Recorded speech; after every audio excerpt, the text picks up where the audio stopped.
Hello friends, welcome to CS centre Delhi. हम देखिए discuss करने जा रहे हैं एक इकोलॉजी इन्वायरमेंट से रिलेटेड टॉपिक। काफ़ी इंपॉर्टेंट है, इस समय न्यूज़ में भी बहुत है और हमारे एग्जाम्स में वहाँ से सवाल पूछे भी जाते हैं।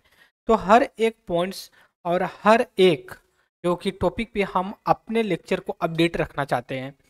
ये जो हमारा आज का लेक्चर होगा, ये आपका जो हम पढ़ाते हैं इकोलॉजी इन्वायरमेंट, इससे रिलेटेड है और इन्वायरमेंट से रिलेटेड हमारा जो कि टॉपिक कवर करेगा। इससे पहले आगे मैं टॉपिक में कुछ बताऊं, मैं थोड़ा सा बेसिक इंट्रोडक्शन अपने और सीएस सेंटर दिल्ली के बारे में बताना चाहूँगा कि जिससे आपको ये पता चल सके कि सीएस सेंटर दिल्ली वास्तव में किस ऑब्जेक्टिव से इसका इस्टेब्लिशमेंट किया गया है। राइट। तो दोस्तों, सबसे पहले मैं उम्मीद करता हूँ कि जो मैं बताने जा रहा हूँ उस पर आप कन्विंस होंगे। फॉर एग्जाम्पल के लिए CS centre Delhi, CS centre centre Delhi, ठीक है। अब ये जनरली आपका ऑफलाइन भी क्लासेस होती है, ऑफलाइन भी क्लासेस होती है और ऑनलाइन भी क्लासेस होती हैं। अगर आप चाहें तो ऑफलाइन भी क्लासेस ज्वाइन कर सकते हैं। दूसरी चीज, जो सीएस सेंटर दिल्ली है ये 4 से 5 तरीके की बैच चला रहा है। हर एक बैच की अपनी अपनी फीचर्स और उसकी जो है कि स्पेशलिटी है। फॉर एग्जांपल के लिए जैसे फाउंडेशन कोर्स है ये आपका, ठीक है। इसमें क्या है, आपको 360 डिग्री 360 डिग्री जो है कि आपका जीएस का जितना भी पोर्शन होगा ये कवर करवाया जाएगा, जिससे आपका history, geography, polity, economic, ecology, environment है। प्लस स्टैटिक्स, यहाँ पे स्टैटिक्स भी कवर करवाया जाएगा। प्लस इसके साथ आपका करंट अफेयर्स भी होगा। प्लस इसके साथ आपका एमसीक्यूज या आप बोल सकते हो टेस्ट सीरीज भी ऐड की जाएगी। और सप्लीमेंट्री के रूप में इसमें आपका आंसर राइटिंग होगी, आंसर राइटिंग करवाई जाएगी जो मेंस के पॉइंट ऑफ व्यू से इंपॉर्टेंट होगा। पहली चीज, पहला ये बैच है। दूसरा बैच ये है कि ये सब्जेक्ट वाइज जो कि क्लास चलेगी, ठीक है। जैसे मान लीजिए 2 महीने के लिए आपका हिस्ट्री की क्लास चल रही है, हिस्ट्री खत्म होगी फिर जियोग्राफी आएगी, फिर जो कि आपका पॉलिटी, इकोनॉमिक, इकोलॉजी, इन्वायरमेंट आएगा। तीसरा जो चलेगा आपका वो करंट अफेयर्स विद स्टैटिक्स के साथ होगा, ठीक है, स्टैटिक्स के साथ होगा। और इसमें जो है कि आपका पीटी पीटी प्लस मेंस का जो होगा, जो कि आपका टेस्ट सीरीज होंगी, ठीक है, टेस्ट सीरीज करवाई जाएंगी। और चौथा जो होगा आपको, अगर यहाँ पे मैं चौथा और पांचवा पॉइंट बताना चाहूँ तो इसमें जनरली आपको एक सेकेंड, थोड़ा सा सिस्टम रिस्पॉन्स नहीं कर रहा, ठीक है। जो चौथा पॉइंट होगा हमारा, यहाँ पे हम उस पॉइंट को डिस्कस करेंगे। जैसे मान लीजिए कि कोई एग्जाम्स आने वाला है, जैसे कोई एग्जाम आने वाला, फॉर एग्जांपल के लिए लीजिए पीसीएस 2024, ठीक है, या फिर आईएएस 2024, या सीडीएस या एनडीए, जो भी आने वाले हैं उनके एग्जाम से 2 महीने पहले लगभग हम एक क्रैश कोर्स चलाएंगे, ठीक है। क्रैश कोर्स चलाएंगे, वो 2 महीने का होगा। फिर उसके बाद पांचवा जो होगा, इसके लिए वो स्पेशली सभी के लिए होगा, अगर वो चाहे तो ज्वाइन कर सकते हैं। जैसे टेस्ट सीरीज होगी, टेस्ट सीरीज होगी ये आपका जो एमसीक्यूज होता है, मल्टीपल चॉइस क्वेश्चन, और इसमें आपका प्रीवियस ईयर के क्वेश्चन पेपर को भी सॉल्व कराया जाएगा। और ये अगर आप ज्वाइन करेंगे या फिर जो इसको हम जब सॉल्व कराएंगे या फिर जो हल कराएंगे, तो इसमें क्या होगा, पहले आप टेस्ट देंगे। आपको टेस्ट से पहले आपको टॉपिक के बारे में बता दिया जाएगा। हम इस टॉपिक से, इस सेक्शन से जो है कि आपका टेस्ट लेंगे, टेस्ट ले लेंगे। 2 दिन के बाद आपका रिजल्ट होगा, ठीक है, रिजल्ट बताया जाएगा। और इसके बाद आपको दिखाया जाएगा अगर नेक्स्ट दिन, थर्ड डे या फोर्थ डे में, कि आपको जो डिस्कशन में अगर आना है तो आप इसमें आए। डिस्कस आना नहीं है, आना ही है, तो आप डिस्कस करेंगे और डिस्कस में आपका जो डाउट्स होंगे वो क्लियरेंस किया जाएगा। इन सभी कोर्स के अलावा आपके लिए सीएस सेंटर जो दिल्ली होगा आपको मेंटरशिप देगा, ठीक है, मेंटर फ्री ऑफ कॉस्ट होगा, पहली चीज। दूसरी चीज, क्लासेस जो होंगी ऑनलाइन भी होंगी और ऑफलाइन भी होंगी। तीसरी चीज, आपको क्लास प्लस, ठीक है, क्लास प्लस लाइब्रेरी भी ज्वाइन करने के लिए आपको कहा जाएगा। मतलब आप क्लास अगर ज्वाइन कर लिए तो लाइब्रेरी आपको फ्री ऑफ कॉस्ट दी जाएगी। और इन सभी चीज़ों के साथ साथ आपके लिए ये भी होगा, आपको बुक्स बुक्स प्रोवाइड करवाई जाएंगी लाइब्रेरी में, ठीक है। लाइब्रेरी में आपको बुक्स, बुक्स में होगी NCERT होगी पहली। दूसरी आपको रेफरेंस बुक होगी, ठीक है, ठीक है, रेफरेंस बुक होगी। तीसरी आपका न्यूज पेपर होगा, ठीक है, न्यूज पेपर होगा। चौथा चीज होगा आपके लिए मैगजीन, मैगजीन होंगी।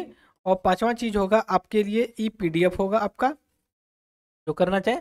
बाकी जो normal facility, drinking water, wifi, ठीक, ये सभी चीजें। और इसके साथ जो होगा आपको, अगर डाउट क्लियरेंस, डाउट आता है आपको, ठीक है, तो उसको क्लियरेंस के लिए आपको 1-to-1, 1-to-1 का मतलब एक तरफ टीचर रहेगा आपका और एक तरफ आप ऑफिस में इंडिविजुअल मिल करके, ठीक है, इंडिविजुअली, मतलब एक टीचर होगा और दूसरा स्टूडेंट्स। तो ये आप ऑफिस में टीचर के साथ जो कि कंसल्ट कर सकते। कभी होता क्या है कि जो स्टूडेंट्स होता है भरी क्लास में सवाल नहीं पूछ पाता है, एजिटेशन एक बार से फील करता है। That's why CS centre Delhi ने ये अप्रोच लाया है कि आप ऑफिस में टीचर से पर्सनली आप बात करिए, अगर कोई टॉपिक को लेकर के आता है डाउट्स तो वो करेगा। और ये जब टीचर को लगेगा कि नहीं आपका डाउट जेन्युइन है और इसमें बहुत ज़्यादा कॉन्सेप्ट भी छुपे हुए हैं, तो ये सबके साथ शेयर किया जाएगा बिना नाम डिस्क्लोज किए आपका, कि नहीं आपने इस तरह का सवाल पूछा है। अगर आप कहेंगे कि नहीं नाम डिस्क्लोज करिए क्योंकि मैंने बहुत ही क्रिएटिव क्वेश्चंस किया है, तो आपका जब क्लासेस चलेंगे डाउट्स की तो उसमें जो कि डिस्कस किया जाए। ये सभी चीज़ें CS सेंटर दिल्ली प्रोवाइड करवाएगा। बट अब हम आते हैं आज की टॉपिक, टुडे। टुडे तो आज देखिए द हिंदू में, ठीक है, द हिंदू में काफ़ी इंपॉर्टेंट आर्टिकल आया है। आर्टिकल है आपका, यहाँ पे 3-4 पॉइंट है जो कि डिस्क्राइब करता है। एक आपका COP28 2023 जो दुबई UAE में गल्फ कंट्री है। दूसरा आपका बेसिक, बेसिक एक ग्रुप है, इनके बारे में डिस्कस करेंगे। इसके बाद आपका कुछ पेरिस अग्रीमेंट, जैसे पेरिस एग्रीमेंट है, इन सभी चीज़ों को लेकर के हम डिस्कस करने वाले हैं। 4-5 पॉइंट, कम से कम आपको लगता है 5 पॉइंट्स आपको मिलेंगे। मैंने COP28 2023, ठीक है, और UAE दुबई करके हमने लेक्चर रिकॉर्ड कर रखा है। लेक्चर जो है कि हमने पब्लिश भी किया है, आप वहाँ पे देख सकते हैं, लेकिन हम यहाँ पे एकदम शॉर्ट में चलेंगे। सबसे पहले मैं यहाँ पे आपके साथ शेयर करना चाहता हूँ, शेयर ये करना चाहता हूँ कि जो हमने न्यूज़पेपर में लिया है, न्यूज़पेपर यहाँ पे आप देखेंगे, स्टेक शुड बी अकाउंट, ठीक है, stake should be account for the failure of developed countries basic group. ये कह रहे हैं बेसिक जो कंट्री का ग्रुप है, मतलब कितना है, B से ASIC, ये 5 या 4, ये 4 ग्रुप ऑफ द कंट्री हैं। एक सेकेंड, थोड़ा सा फिर मैं एक सेकेंड, ओके, ठीक है, अब सही है। थोड़ा सा बफरिंग करता है ये, जब ज़्यादा जूम कर लीजिए तो यहाँ पे ये 4 कंट्री का ग्रुप है, उसमें इंडिया भी है, ऐसे इंडिया भी है, ठीक है, ब्राज़ील भी है, साउथ अफ्रीका, जो कि चाइना। तो आप देखिए इसमें हम कहने की क्या कोशिश करें, ये कह रहे हैं जो बेसिक कंट्री हैं, ग्रुप ऑफ द कंट्री, ये कह रहे हैं कि जो डेवलप्ड कंट्री हैं, ठीक है, डेवलप कंट्री हैं, जो वो क्लाइमेट चेंज के बारे में बात करते हैं, उसके लिए वो कितना रिस्पॉन्सिबल रूप से काम कर रहे हैं, वो रिस्पॉन्स करें, ठीक है, उसके लिए रिस्पॉन्स करें, क्योंकि जो जो लोगों ने प्रॉमिस किया था डेवलप कंट्री ने जिस चीज़ के लिए, वो चीज़ फुलफिल नहीं हो पाई है। तो अब यहाँ पे तो कॉन्टेक्स्ट पता चल गया क्या है। अब हम आगे आएंगे, डिस्कस करते हैं क्या। अब देखिए, अब यहाँ पे देखिए जो कि यूनाइटेड नेशन ऑर्गेनाइजेशन के सेक्रेटरी जनरल हैं एंटोनी गुटर्स, ठीक है, एंटोनी गुटर्स हैं, इनका स्पीच आया है 2023 का जो COP28 हो रहा है, राइट। अब ये जब यूनाइटेड नेशन ऑर्गेनाइजेशन के head general secretary of the general हैं, तो ये रिप्रेजेंट कर रहे हैं क्योंकि ये हेड है। ये कहाँ पे हो रहा है 28 COP, आपका UAE दुबई में हो रहा है। उसमें इंडिया के प्राइम मिनिस्टर भी गए हैं, और साइड लाइन में जो कि इजराइल के जो प्रेसिडेंट थे उनसे भी बात किए थे। तो यहाँ पे ये बात आ रही है कि बेसिक ग्रुप ने बात किया है। सबसे पहले देखिए बेसिक ग्रुप की कौन कौन सी कंट्री हैं, बात समझिए, बेसिक ग्रुप के कौन कौन सी कंट्री हैं, भी हम बताते हैं आपको। बेसिक, बेसिक, ठीक है, ये बेसिक है। सबसे पहले बी से आप देखिए, ब्राजील है, बी से ब्राजील, आई से इंडिया, एस ए से साउथ अफ्रीका है, और लास्ट में चाइना। कौन कौन कंट्री हैं? ब्राजील है, इंडिया है, साउथ अफ्रीका और जो कि चाइना। देखिए ये जो बेसिक ग्रुप है ये ब्रिक्स का भी पार्ट है। ब्रिक्स में और कौन आता है? रसिया भी आता है, और भी 5 कंट्री जो कि इंक्लूड हुए हैं 2023 का जो कॉन्फ्रेंस हुआ था साउथ अफ्रीका जोहान्सबर्ग में। तो यहाँ पे हम बेसिक के बारे में आपसे सवाल यहाँ तक पूछा जाएगा तो वो पूछ लिया जाएगा बेसिक ग्रुप के कौन कौन मेंबर है, पहली चीज। दूसरी चीज यहाँ पे आपको एक चीज और देखना चाहिए, मैं आपको बता रहा हूँ क्योंकि मैं ज़्यादा जूम इन कर लिया हूँ, कि जो बेसिक का ग्रुप बनाया गया, अगर इसके बारे में हम आपसे बात करें कि बेसिक ग्रुप को जो फॉर्मेशन किया गया कब किया गया ये बता देते हैं। देखिए ये 4 जो कंट्री हैं, ठीक है, ये India, China, Brazil, south Africa, 4 country ये न्यूली इंडस्ट्रियलाइजेशन के सेक्टर में एंटर कर रहे हैं। ठीक है, इंडस्ट्रियलाइजेशन के सेक्टर में एंटर कर रहे हैं। हालांकि चाइना तो बहुत एडवांस लेवल पे चला गया, बट हम एक्सेप्शन के रूप में चाइना को इंक्लूड कर लेते हैं। तो किया गया इसका जो फॉर्मेशन किया गया 2009 में किया गया।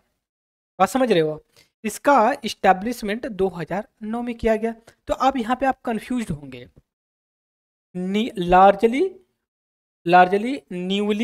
Large newly industrialise country form by an agreement in 2009। अब हम यहाँ पे आपके साथ शेयर करते हैं क्या आप बोलना क्या चाहते हैं। बेसिक है, ब्राजील है, साउथ अफ्रीका है, इंडिया है एंड चाइना है। ये 2009 में किया गया। ये जो कि लार्जेस्ट न्यूली इंडस्ट्रियलाइज कंट्री है, इंडस्ट्रियलाइज, ठीक है, लार्ज न्यूली इंडस्ट्रियलाइज्ड कंट्री है। अब इंडस्ट्रियलाइजेशन का मतलब हमें पता होना चाहिए, तभी हम समझेंगे। जैसे फैक्ट्री आपके यहाँ बहुत लगी हो, हमेशा ब्लेम किया जाता है कि इंडिया में कोई फैक्ट्री नहीं है। इस वजह से जो सिटीजन्स हैं या रेसिडेंट्स जो यहाँ के बहुत दूर, जैसे यूपी बिहार के लोग दिल्ली चले जाते हैं, मुंबई, कलकत्ता, हैदराबाद, बहुत दूर दूर तक चले जाते हैं। क्यों? क्योंकि उनके एरिया में इंडस्ट्री नहीं लगी, उनको रोजगार नहीं मिलता है, तो वो रोजगार के लिए जो कि कहीं दूर चले जाते हैं अपने घर से। तो इंडिया में लैक ऑफ द इंडस्ट्रियलाइजेशन था। तो अब इंडिया का फोकस ये है कि हम जो है कि अपने सेक्टर को इंडस्ट्रियलाइज करें, जैसे मेक इन इंडिया, आत्मनिर्भर Bharat, startup India, stand up India, ये सभी जो हमारी स्कीम है ये हमारे इंडिया को इंडस्ट्रियलाइज करने के सेक्टर में काम कर रहे हैं। बट लेकिन जो कंप्लीटली इंडस्ट्रियलाइज या एडवांस या डेवलप्ड कंट्री हैं, डेवलप्ड जो कंट्री हैं, और एक है डेवलपिंग कंट्री हैं, ठीक है। और इसमें ये वाली कंट्री आएंगी, और इसमें जो है कि आपका यूएसए प्लस यूरोपीय यूनियन, आप बोल सकते यूरोपीय यूनियन, यूरोप, रसिया आ सकता है, ठीक है, ऑस्ट्रेलिया आ सकता है, न्यूजीलैंड, ये एडवांस कंट्री हैं और अभी ये जो है कि एडवांस की तरफ जा रहे हैं। इन्होंने 18वीं सेंचुरी से ही इंडस्ट्रियलाइजेशन या इंडस्ट्रियल रेवोल्यूशन को शुरू कर दिया था, हमने पहले भी डिस्कस किया। लेकिन ये लोग जो कि अंडर डेवलप ही रह गए। रीजन क्या था? ये कॉलोनी थे। किसके थे? ब्रिटिश के, जो कहता था कि हमारा देश या हमारा साम्राज्य इतना बड़ा है कि वहाँ पे सूर्यास्त नहीं होता है, सनसेट नहीं होता है। तो जो ब्रिटेन की हुआ करते थे वो लोग, कोई भी विद्रोह या असंतोष होता था ना, जब ये बात कही जाती थी तो उनको अंदर देशभक्ति, नेशनलिज्म, पेट्रोटिज्म जैसी चीज़ें आती थी। जैसे अगर आप पद्मावत मूवी देखेंगे, जब अलाउद्दीन खिलजी के सैनिक विद्रोह करते हैं तो अलाउद्दीन खिलजी आता है, अपने सैनिकों को बात करता है, कहता है कि वो सपना छोड़ दीजिए जो खिलजियों ने देखा था कि हमारा झंडा पूरे हिंदुस्तान पे लहराएगा, और वो झंडे को ऐसे छोड़ देता है। लेकिन वो भूखे प्यासे रहते हैं उनके सैनिक, लेकिन भूख प्यास और अपनी बीमारी को छोड़ करके खिलजी या जो अलाउद्दीन खिलजी था इसके लिए आगे बढ़ाने के लिए काम करने लगे। तो कहने का मतलब ये है कि जब आपका देश प्रेम आता है ना तो आपका भूख प्यास सब मर जाता है। वैसे ही ये जो कि कहते थे ब्रिटेन लोग 18, 19, 20 सेंचुरी तक। सौभाग्य से ये हुआ कि 1950 तक आते आते ब्रिटिश पूरी तरह से कोलैप्स हो गया, और उसके बाद दो पावर निकल करके आए, एक यूएसए निकल करके आया और एक रसिया निकल करके आया। ये दो पावर आए और इन दो पावर के बीच में 1947 से लेकर के 1990 तक कोल्ड वार शीत युद्ध चलता रहा। अब हम आते हैं अपने टॉपिक पे। अब हमारा टॉपिक थोड़ा सा मैं बहका था, फिर हम आ रहे हैं यहाँ पे। कहा ना मैंने कि हमारा यही है कि हम लार्ज लेवल पे डायमेंशन कवर करें, जैसे हमारा मेंस में आंसर राइटिंग में प्रॉब्लम ना हो, एसे में प्रॉब्लम्स ना हो। तो अब यहाँ पे ये कह रहे हैं कि जो 4 कंट्री ऑफ द ग्रुप था 2009 में फॉर्मेशन किया गया था एक अग्रीमेंट के द्वारा। ऐसा नहीं है कि कुछ अलग चीज़ें से की गई थी। करने के बाद ये कंट्री अब डिमांड ये कर रही हैं, डेवलप्ड कंट्री जो United state of America, Britain है या फिर यूरोपीय यूनियन की जो कंट्री हैं, कि आपने जब 18 सेंचुरी में इंडस्ट्रियलाइजेशन किया, अंधाधुंध नेचुरल रिसोर्स को यूज किया, और उसे जो आज के समय में ग्लोबल वार्मिंग हो रही है और जो गरीब कंट्री हैं जो जिससे क्या बोलते हैं क्लाइमेट चेंज से उनको थ्रेट्स हो रहा है, तो उसके बारे में आपका क्या कहना। आपने प्रॉमिस भी किया था हम लोगों से कि हम आपको फंड्स देंगे, आपने हमसे प्रॉमिस किया था कि हम फंड्स देंगे, बट आप तो फंड्स दिए ही नहीं मुझे। तो आप बताइए हम लोग क्या करें। तो आप हमें ये बताएं कि जनरली अब हम करेंगे क्या। तो ये चीज़ को लेकर बात कर रहे हैं, इसके लिए रिस्पॉन्स मांग रहे हैं। जो यूनाइटेड नेशन ऑर्गेनाइजेशन के सेक्रेटरी जनरल हैं एंटोनी गुटरस, इन्होंने ये भी कहा है, देखिए हिमालय नीड्स हेल्प। जो हिमालय है, देख रहे हो ना, हिमालय के जो इंडिया में बसा हुआ है, एशिया एक कॉन्टिनेंट में, चाइना और इंडिया के बीच में। तो ये कह रहा है कि करो, और कोप से must respond. Conference of party जो पार्टी हैं उनसे कह रहा है भैया आप जवाब दीजिए, आपने जो प्रॉमिस किया था हम कि भाई हम 100 जो कि बिलियन डॉलर हम एवरी ईयर जो कि डेवलपिंग कंट्री को देंगे, आज ये लॉस एंड डैमेज को रिकवर करने के लिए, वो आप क्या कर रहे हो, नहीं दे रहे हो। आप 2025 तक 40 बिलियन डॉलर देने की बात थी, आपने क्या क्या उसके बारे में आप बताइए। अब इसके साथ तो जो ये बेसिक कंट्री हैं, कॉप 28 में इन्होंने डिमांड किया है। 28 हो रहा है कहाँ पे, दुबई में। दुबई आपका जो यूएई, यूनाइटेड अरब अमीरात, गल्फ कंट्री। और दूसरी चीज ये है, कह रहे हैं ग्लोबल स्टॉक, ठीक है, स्टॉक टेक। तो ये जो है इसको कहते हैं जीएसटी शॉर्ट फॉर्म में, ग्लोबल स्टॉक टेक। तो ये देखिए ग्लोबल स्टॉक टेक एक इनिशिएटिव लिया गया था कब, पेरिस क्लाइमेट अग्रीमेंट में, जब कॉप 21 हुआ था। एक सेकेंड मैं थिकनेस बढ़ा लेता हूं अपना। जब कॉप 21 हुआ था 2015 में, और ये पेरिस में हुआ था, तो वहीं से एक Paris agreement on climate change पे निकला था। तो उसमें ही एक इनिशिएटिव लिया गया था ग्लोबल स्टॉक टेक, और उसको शॉर्ट फॉर्म में जीएसटी बोलते। और इसका ये था कि ये मॉनिटर करेगा, क्या करेगा, मॉनिटर या its implementation and evaluate collective progress made achieve the greater goal. इसका ये मतलब था कि ये मॉनिटर करेगा, रेगुलेट करेगा आपने जो क्लाइमेट चेंज के कॉन्टेक्स्ट में काम किया। अब सवाल क्या पूछेगा, ये कह देगा ग्लोबल स्टॉक टेक जीएसटी ये क्या है। ये पेरिस क्लाइमेट अग्रीमेंट के अंतर्गत आता है, ये 2015 में लॉन्च किया गया था, इसका इंडिया पार्ट है या नहीं है, और इसके बाद इसका ऑब्जेक्टिव क्या है। इसका ऑब्जेक्टिव यही है, पेरिस क्लाइमेट अग्रीमेंट के अंदर जो काम किया जाता है उसको रेगुलेट, मॉनिटर एंड इम्प्लीमेंट जैसी चीज़ों को करेगा। अब देखते हैं ये जो basic grouping condemn the target the multilateralism of the developed world के बारे में इन्हें कहा कि गलत है। और इसके बाद ये भी बात है यहाँ पे आ रही है कि जो बेसिक ग्रुप है डिमांड, ये डिमांड कर रहे हैं डिलिमिटेशन से कंफर्म करने के लिए। और इसके बाद ये भी अंडरलाइन कर रहे हैं primarily demand forward before the negotiation. ये कह रहे हैं कि आगे कोई नेगोशिएशन लिया जाए उससे पहले ही आप ये बताइए कि आप जो पेरिस अग्रीमेंट में, पेरिस क्लाइमेट अग्रीमेंट 2015 में COP21 जो हुआ था उसमें जो स्टेक लिए थे या जो स्टेप लिए उसका क्या डेवलपमेंट हुआ। जनरली बात किया जा रहा है फाइनेंस, जो डेवलपिंग कंट्री को विकसित देश, विकासशील देश को देने की बात की गई थी। कितना? $100 बिलियन पर ईयर को लेकर के ये 2020 से देना था, राइट।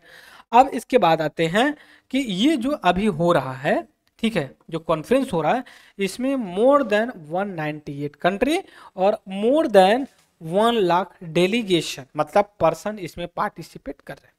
तो अब हम शॉर्ट में इसको देखते हैं। शॉर्ट में देखेंगे कि ये कहने की क्या है, हम क्या क्या डिस्कस किए हैं। हमने कहा कि COP 28 कहाँ 2023 कहाँ हो रहा है? दुबई में हो रहा है, जो UAE। इसके बाद ये ज्यादा फोकस कर रहा है किस पे कर रहा है? एक क्लाइमेट चेंज को लेकर के।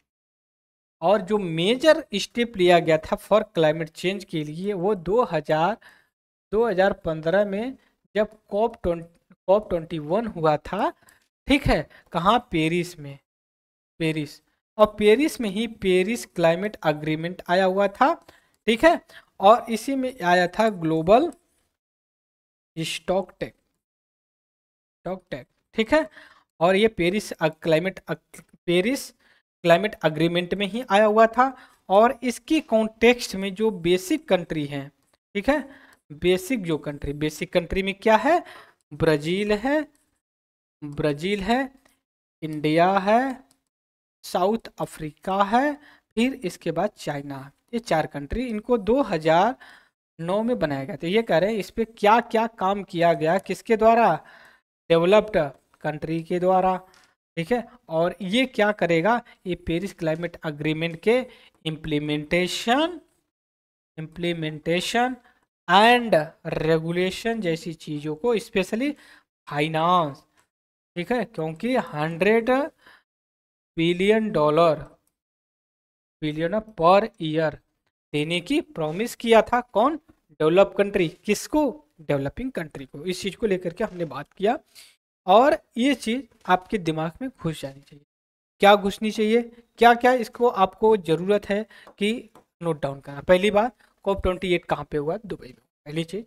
दूसरी चीज, पेरिस क्लाइमेट अग्रीमेंट कब हुआ? 2015 में हुआ। ग्लोबल स्टेक टेक कब किसका है? पेरिस क्लाइमेट अग्रीमेंट का 2015 में। बेसिक कंट्री में कौन कौन आते हैं, कब इसका इस्टेब्लिशमेंट हुआ था और कितना देना? $100 बिलियन। जितना मैं अंडरलाइन किया हूँ सभी पे लेकर के UPSC या फिर state PCS specially Uttar Pradesh ने सवाल किया है, ठीक है। तो इस वजह से मुझे उम्मीद है कि आप जरूर इसको फुलफिल करेंगे, राइट। कोई भी इसमें डाउट्स या फिर मुझसे कोई प्रोनाउंसिएशन या फिर कोई भी डाटा में मिस्टेक हुई, नो डाउट कमेंट बॉक्स में डालिए, मैं जरूर उसका सर्च करके करेक्शन करूंगा, राइट। लेकिन गौर से पहले सुनिएगा आप भी, भाई जो मैं कह रहा हूँ मैं कितना सही हूँ कितना गलत हूँ, सर्च कर लीजिए। फिर उसके बाद आप उसको एविडेंस के साथ कमेंट में डालिएगा, राइट। तब तक के लिए thank you very much discussion.